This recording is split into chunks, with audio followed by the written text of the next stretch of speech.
Salam sejahtera, ini Inspirasi TVS dan saya Kira Libau. Kita mulakan dengan laporan ini. Seorang sukarelawan boleh didefinisikan sebagai seorang individu yang menjalankan kerja-kerja amal untuk membantu masyarakat sekeliling tanpa meminta balasan. Iqbal Abdullah, seorang sukarelawan yang aktif di Miri, mempunyai banyak pengalaman dalam melakukan kerja-kerja sukarelawan bagi membantu masyarakat setempat. Iqbal mula mengikuti jejak langkah ayahnya dengan menjadi sukarelawan seawal umur 12 tahun.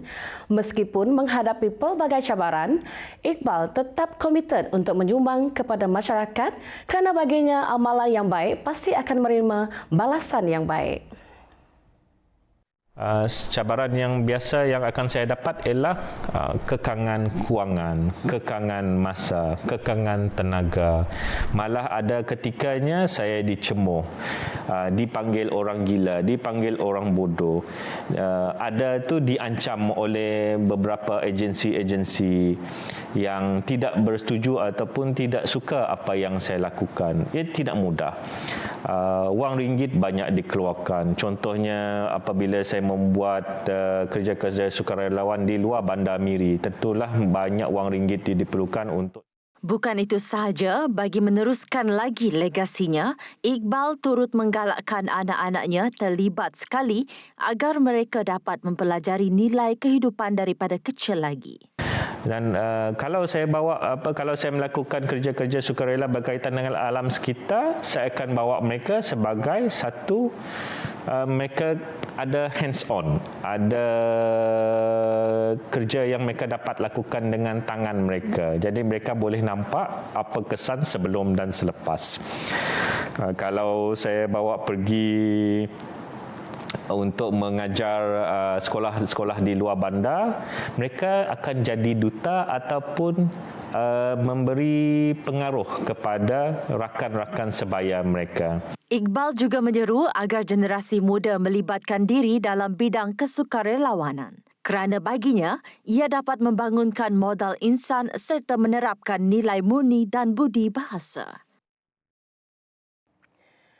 Walaupun berasal daripada keluarga petani yang juga merupakan orang kampung, ia tidak semestinya bermakna seseorang itu tidak boleh berjaya dalam bidang muzik yang lazimnya didominasi penduduk di kawasan bandar. Hendak seribu daya, tak hendak seribu dalih adalah peribahasa yang sesuai untuk menggambarkan usaha seorang anak Sarawak yang kini berjaya sebagai ahli muzik di Johor Bahru.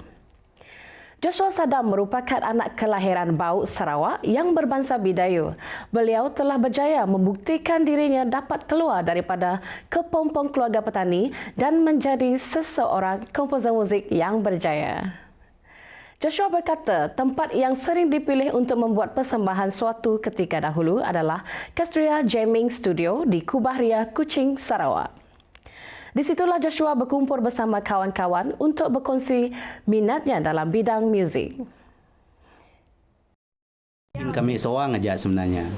Sebab asyik tahu sebab kami memang dari sekolah rendah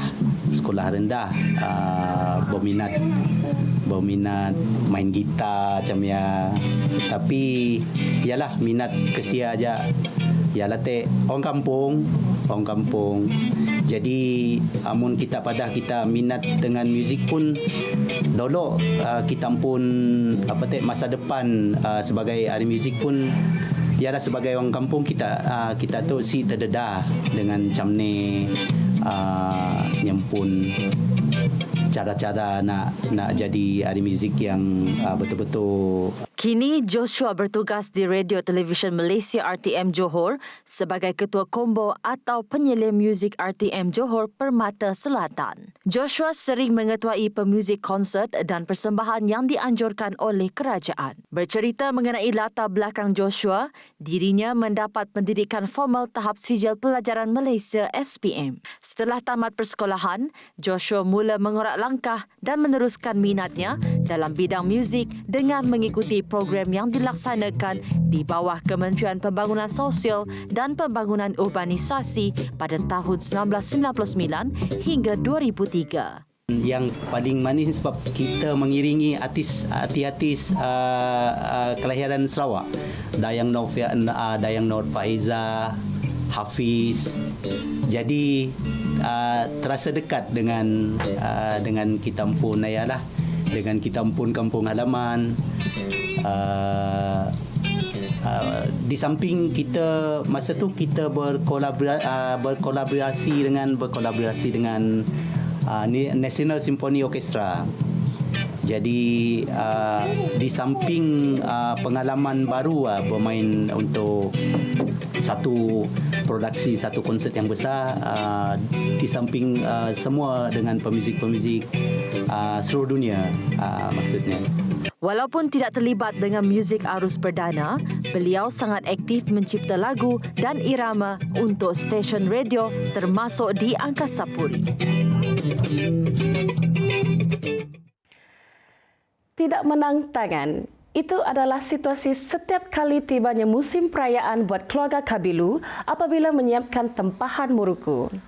Menjelang perayaan Taipusam dan Tahun Baru Cina yang bakal menjema tidak lama lagi, banyak tempahan diterima daripada individu, kelab, persatuan malah syarikat besar untuk dijadikan snack atau buah tangan. Kini bernaung di bawah syarikat Kabilu Manufacturing, Sedian Berhad, pengarah urusannya Hakimullah Kabilu berkata, perniagaan turun-temurun keluarganya ini dimulakan oleh datuknya M. Samsudin Ali Muhammad, seorang pedagang dari Ramnat, India, 56 tahun yang lalu.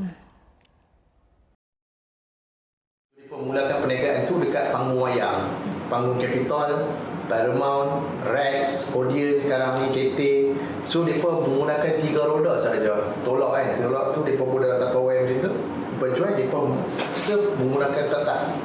Mereka buat kacang pun dalam ni. Sekarang mereka menggunakan plastik dah kan.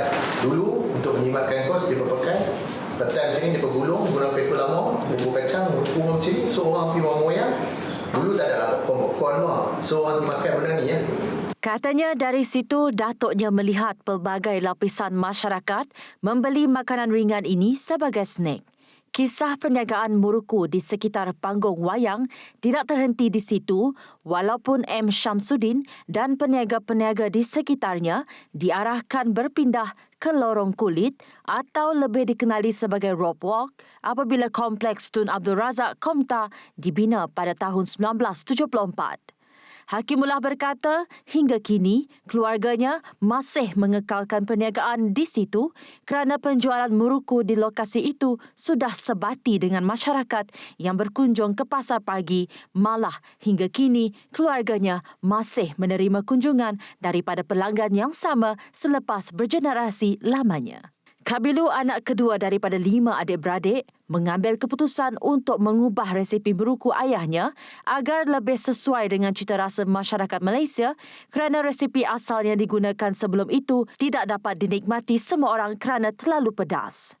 Hakimullah dan adik-adiknya Ahmad Tahbrani Kabilu, 26 tahun, Kabirul Kabilu, 19 tahun dan Muhammad Syamsuddin Kabilu, 17 tahun, telah dilatih sejak kecil untuk mewarisi perniagaan keluarga. Menurut Ahmad Tahbrani yang merupakan Ketua Eksekutif Pemasaran, sejak kecil dia dan adik-beradiknya telah diajar untuk memasak, membungkus, menghantar pesanan, malah turut mengikut bapa mereka menjual muruku dan kekacang di pasar pagi, pasar malam dan kedai-kedai yang telah disewa. Kami kan nanti buka kedai pagi, buka kemah kami semua sendiri, tutup kedai pun kami, tutup kedai pun sedap tu, panas-panas macam tu kan. Kalau main try baru tahu kan, orang kata kan. Lepas tu Hakim start belajar macam tu. Hakim belajar, saya tak dapat. Lepas tu Hakim belajar, saya tolong bapak saya semua. Saya handle apa semua. Hakim belajar 300 kan. Lepas tu saya maintain tu, saya pula tak pergi belajar. Saya dapat belajar tapi saya tak pergi. Lepas tu saya pun sambung lah bapak saya ni lorong kulit ni saya handle. Beliau berkata produksi muruku dan kekacang di kilang hanya bermula sejak 2 tahun lalu kerana sebelum ini semua proses tersebut dijalankan di rumah mereka yang terletak di Air Hitam. Kini mereka menghasilkan 1 tan muruku dalam masa sehari untuk memenuhi permintaan pelanggan. Mereka sama sekali tidak menyangka ketika pelaksanaan Perintah Kawalan Pergerakan sebanyak 20 tan muruku dapat dihasilkan dalam masa seminggu. Perniagaan muruku Kabilu telah menembusi pasaran luar negara dengan ekspor muruku pertama ke Dubai pada tahun lepas. Baik, sekian saja inspirasi TVS untuk hari ini. Saya Karen Libau, salam hormat dan selamat malam.